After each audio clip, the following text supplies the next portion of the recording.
So I started my career, I think, about 23 years ago, just listening to the architecture part of it. I actually didn't know what I wanted to do when I was about 16, 17, until I read a book called The Fountainhead by Ayn Rand. And then I thought, oh God, I want to be an architect, because these guys do some amazing stuff that stays forever. And I remember my friend saying to me, it should take 7 years to actually become an architect. And I said, oh shit, that takes a bit of a long time. And he says, why don't you try graphic design? And I was like, what is graphic design? He says, well, maybe come to me to an open day at the college and we'll tell you what graphic design is. And I remember there was like a long line, about 400 kids per textile, fashion, and graphic. And I took the graphic design, and out of the 400, they chose 60 kids. And very quickly, I went to the library to learn about graphic design. That's how it started. Anyway, I've been doing this for about 23 years, and I really enjoyed creating brands and designing brands. But over the time, I've learned a lot of lessons, and those lessons are valuable lessons. When you talk about creating brands and designing brands, you go, it's not about logos and creating little stuff. It's quite an emotional understanding of why people like things and why people don't like things. So we started with a kind of a war cry that we now at Grid believe in, is the world doesn't need another brand. And you could ask yourself as to why do people who create brands want to have a philosophy that the world doesn't need another brand? And I think it's important for us over the years to realize that we've come to understand that brands are things where people have an emotional attachment to them. And for people to create them, they have to have a curation of these things where you shouldn't tell people to like a brand. People should like the brands because they like them. And the idea is you've got to create such an amazing understanding of why people like these brands that you don't tell them or scream to them, like me, like me, like me.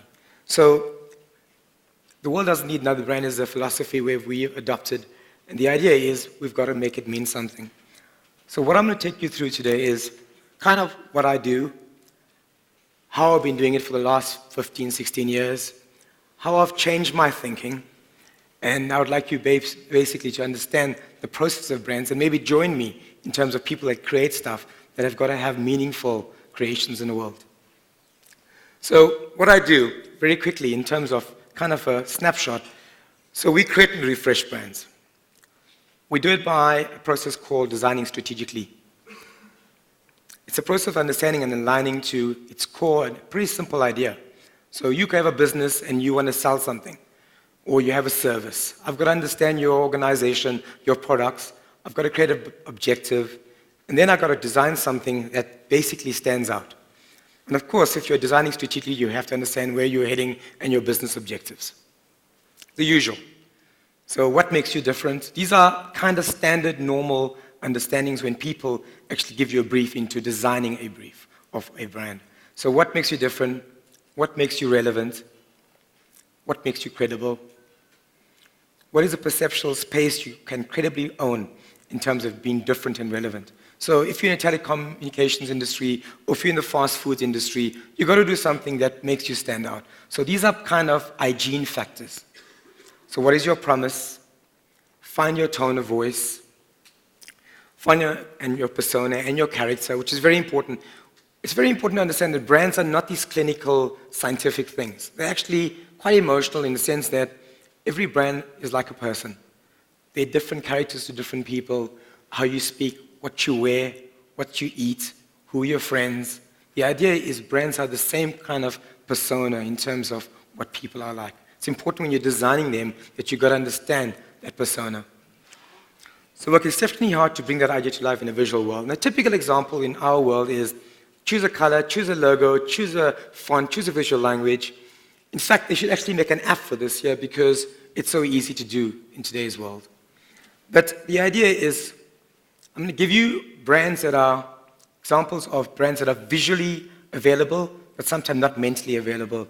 And I'll come back to that point of visually available versus mentally available. So when I talk about visually available, they've got the right color, they've got the right synergy, they've got the right consistency, but it's all you'll ever see. They will never move you emotionally. So the idea is, there's a good example of a brand that does a very good job to being visually available.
So the idea is we need to create a brand that you can do without. The idea is when there's human need and there's this human understanding of why you need something, you've got to create brands that people just cannot do without. And everyone has an opportunity, irrespective of the category, to create brands that people cannot do without. So brands need to be, I'm going to keep on using this word, it's mentally and visually available, is that you've got to be thinking about a brand in terms of why you like it, and visually you've got to be pleasing in terms of, okay, you have to have aesthetic pleasingness to why something looks beautiful. So we've started with our way of how we design brands at Grid. And very simply, we start with a very simple thing is a philosophy. I think every single person probably sitting in this auditorium kind of has their own philosophy of who they are as people.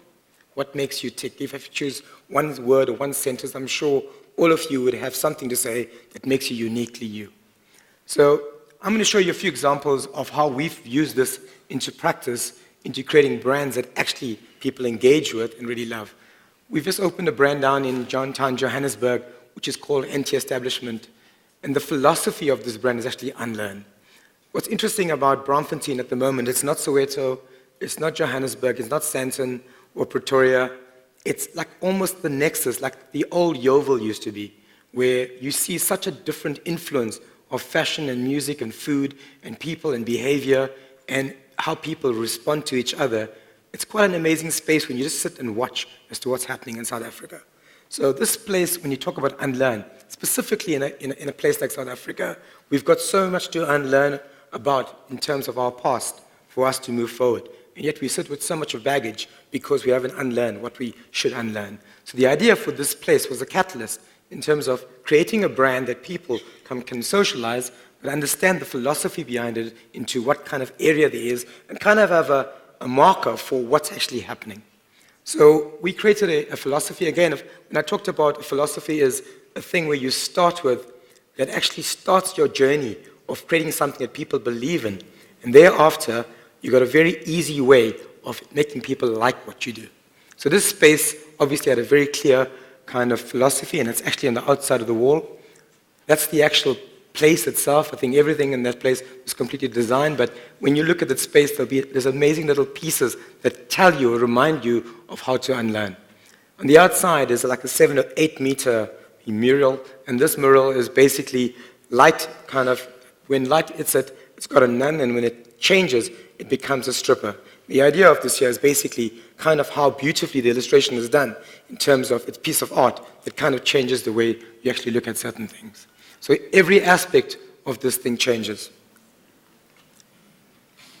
And then obviously we have typical collateral and propaganda within the place that actually changes depending on the mood and the temperature of the area. And the first areas were these kind of amazing posters that went out, quite please your mind, you look but you really see, and they became art pieces, and a whole lot of people wanted to have a piece of this. And then obviously we talk about consumerization and learning. There's another typical thing. So the idea is each time the brand kind of adopts a specific topic to talk about. And even the food, I think each thing basically reminds you of you to unlearn.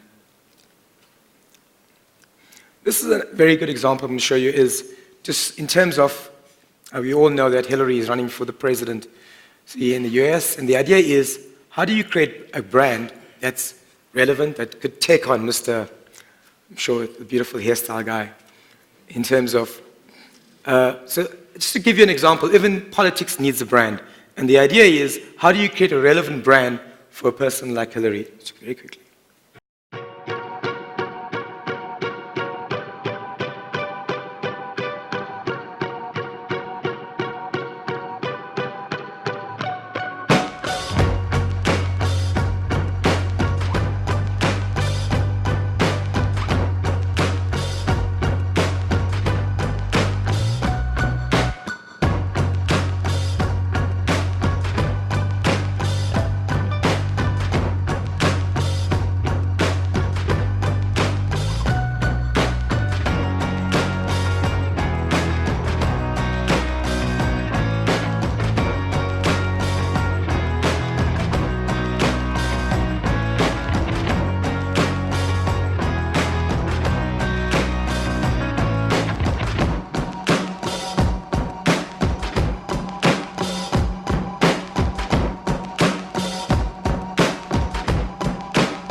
think what was amazing about that day is that I think, yes, it took 5 days. The process normally doesn't take 5 days.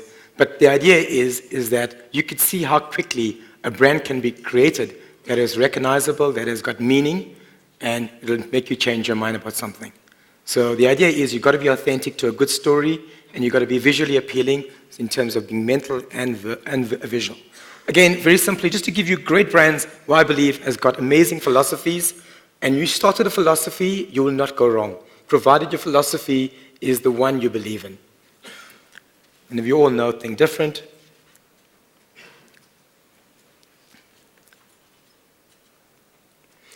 A project that we've done and we worked on, which was quite an interesting project, and it started off with the name, but more importantly, I think it started with the philosophy. Comair, British Airways, came to us a few years ago, and they wanted to create an airport lounge. And like all airport lounges, you know, it's the same. So we looked at it and we go, the airport is such a crazy place. You know, why don't we create a space where people, it was almost a comma in a sentence. And we came up with a brand called Slow, which when we first had the presentation with the naming convention to the client, they were like, how can you call a service organization slow? So, but I think the true challenge or the true disruption sometimes is not for the sake of being different, is to challenge the convention into why are you doing an airport lounge? For what reason does an airport lounge exist?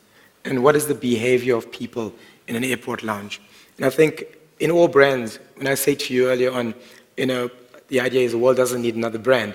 The world doesn't need another airport lounge that looks like Bidvest. The idea is you need to have a brand that people remember and people will come back and say, you've changed the category for something called an airport lounge. And that's how Slow was born. And we had a payoff line that says, a lounge for extremely busy people. I think it started that at philosophy, and then we went into every aspect of design, where it was from the interiors to the architecture to the barman with we trained. And the total experience of this place was a curation of all elements that you engaged in. So the glass actually dripped onto the water. It would actually create these rivers. And then every aspect of it we went into from the wood carvings, and to remind people to slow down. And we had calendars that were actually infinity calendars that were designed. And after that became quite successful, they opened in all our major cities, and they are going to be opening in London. In fact, Slow was supposed to be called Galleries 5, which is a British Airways one in T5. But Galleries, in terms of the UK, has adopted Slow now, and they will be rolling it out. So this became so successful that the guy said, we love the concept, we need a nomad office in Johannesburg, and we want you to follow the same philosophy, but can you create another space for us? So we created Slow in the city, which was a complete different concept. But again, you can see once you've got a great idea and people buy into it, you can have great extensions of it. And we've created Slow in the city. If anyone's ever been there, it's in Gauteng. It's at the Gauteng station, or diagonally opposite. You've got to go. It's a beautiful experience, and we use the city iconography. Even this room is a real room with real plants in it, and all the aspects of what makes a city, and to remind people again. And then it goes into all the aspects of the collateral. And that actually is the map and the Google map of Johannesburg. Just another example. So another brand, EE in the UK. What's interesting about this brand is we all know how difficult it is to come up with domain names that you can own. And we all look for it all the time. And this brand actually means everything everywhere. Okay? So this is a simple understanding of how EE is a brand in the UK. I'm going to show you an example how it's been created.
So I think the example here is just to show you the idea of creating something from nothing, making people love it, and making it commercially viable is quite a job and quite a journey. The idea is the sustainability of it there is that the brand must continue to allow you to like it. And it doesn't stop from this creation. It means that they keep on innovating, making you feel that you're making your life better. Another brand that we've done, which is F&B, I don't know if all of you are quite familiar with the F&B brand, but the idea is that's how F&B used to look about 6 years ago, okay? And they came to us and they were like, you know, this is how we look. And the idea is to tell you how this has changed the landscape of South African advertising, branding, in terms of how a brand changed people's lives. But the idea is this brand wasn't just about a corporate identity change. It was a change from the inside out in terms of what was their corporate culture, who were their people, what we were doing for South Africa in terms of making our lives better. And I think there was a great CEO, they had a great belief in this, that he believed that the bank could change people's lives. And he did a fantastic job. And the idea is sometimes you get people who just want to do a paint job, and you'll see right through that. I think the idea is when you have sincerity in trying to change an organization, and people believe in it, and your customers will believe it, then you'll become an agent for change. So what we did with F&B was, firstly, we went through the entire understanding of a total review of everything what they owned as business assets. We went into their kind of distinctive assets. We created a complete font for them, which took about 7 months to create, but it was well worth it because at the moment, any piece of communication you see, you know it's F&B. We've created a visual language for them. We created a benefit-driven understanding of how their work would work in terms of all their touch points. Thereafter, it was an amazing belief, and we went to a badge value. And now you see all the F&B work will have a very distinctive look and feel to them in terms of the stuff you're seeing out there today. But this organization in the last 6 years has changed. It went from number 3 to being the number 1 most innovative bank in the country. The idea, you could say, it is not just about branding. It was more about a philosophy of how they had their thing of how can we help you, really went through the organization of bringing that alive. That's another good example of how a brand and a visual language can work beautifully. Redesigning a festival brand, whose program ranges from the classical to the avant-garde, it was important to create a playful, versatile platform that spoke to different audiences in a unified voice, yet allowed for individuality in content and appearance. Looking to bridge musical and visual language, we started with what they both had in common, being constructed from a single fundamental element, a note and a pixel. Using the singular element to build the iconic F logo, much in the same way a chord is constructed of various notes, we were able to establish a mathematical system, a system that allows the logo to grow, subdivide, and rhythmically repeat like musical units creating a beat or tempo. In the graphic, you can mirror what music is. That's fantastic. If you go beyond the surface, you find a whole world of complexity. I was very happy when we finally found the F, so to speak, because it is sometimes the most simple solution is the best. You really need to make a shock to make this old festival alive.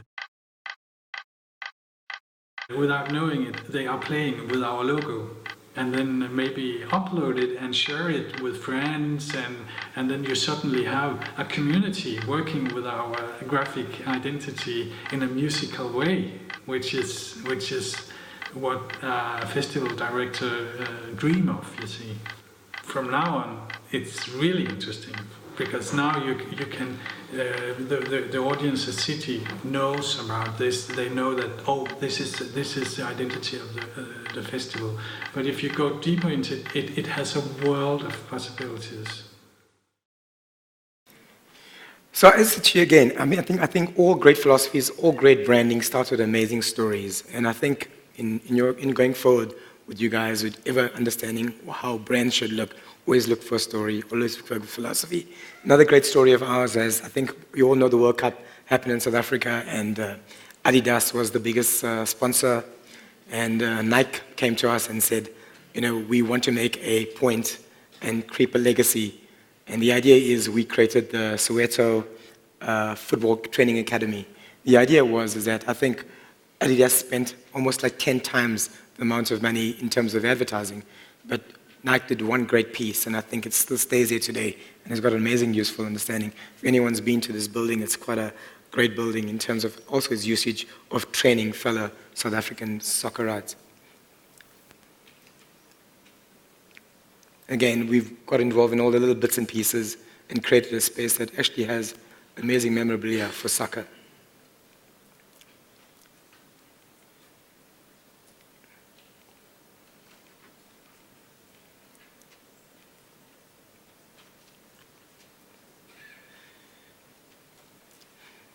I'm going to give you another example, if you have a bit more of a corporate one.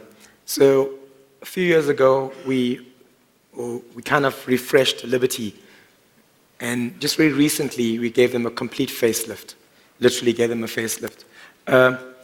So we looked at the name Liberty, and it starts with your name. And we even said to him, Liberty is not just your name. So the idea is, Liberty means something. So the idea is, if we went back into the organization and I walked through the corridors there, their heads were down. There was a feeling that this organization had lost its way. And the idea was, yes, you went back to the history of Liberty, and it was such a beautiful story in terms of entrepreneurship, of what this man did. The idea, it was still in the hallways, but it had lost its way. Somehow it lost its luster for life or something. And we went and we said, guys, we need to kind of get back to what your name means. So we kind of went on a project trying to find out the true meaning of this organization. I'm going to show you a bit of a video very quickly to show you how we got them to buy into the belief of what their brand was about.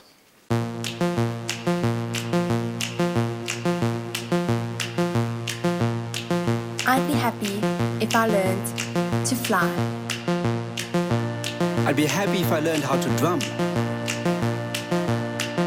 If I learned a new language.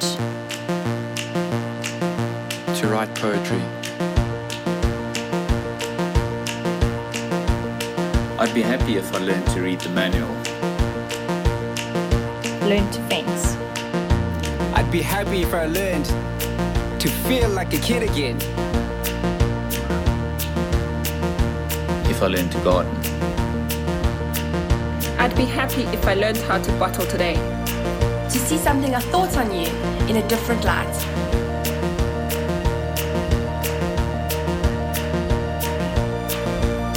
I'd be happy if I learned to cry more. If I learned that heaven is a place on earth. If I learned advanced driving. If I learned to tweet. I'd be happy if I learned why. If I learned to appreciate wine. To be myself. To never give up. To play the piano. To be more curious. I'd be happy if I learned yoga. I'd be happy if I learned to plan for tomorrow.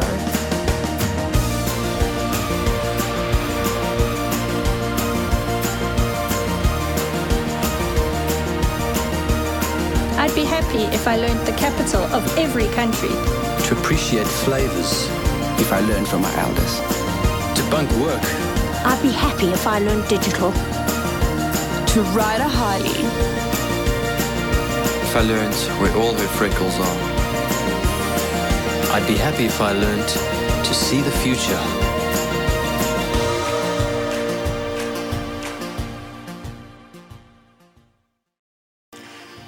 So I think what we did there was we went back to liberty being the flame and liberty being the idea of knowledge. And we wanted liberty to own knowledge. And I think you all know the learning channels. It wasn't something they weren't doing. So when we created a very bold visual language, this is how they used to look and what they used to feel like, and hence those kind of drop shoulders. And then we went into understanding that we gave them a very clear understanding that they are the light. And you can see how we've taken that across all their work. So it's very simple. As you say, it's not about a logo. It's about a mindset. It's about a change. It's about understanding that people live by certain emotion, and you've got to feed an organization what those people want. And if you do that really seriously and kind of sincerely, then the brand will show it. Another brand we did was Virgin came to the country to take on all the cell phone guys, and we created quite a quirky brand for them in terms of their messaging, and they're quite a kind of bold, very bold, kind of in-your-face brand. So they're to be different. They're about service, and they're about quality and value. And we created amazing montages, and thereafter we put our messaging into the visuals that kind of talked about what they were. And they went in the collateral.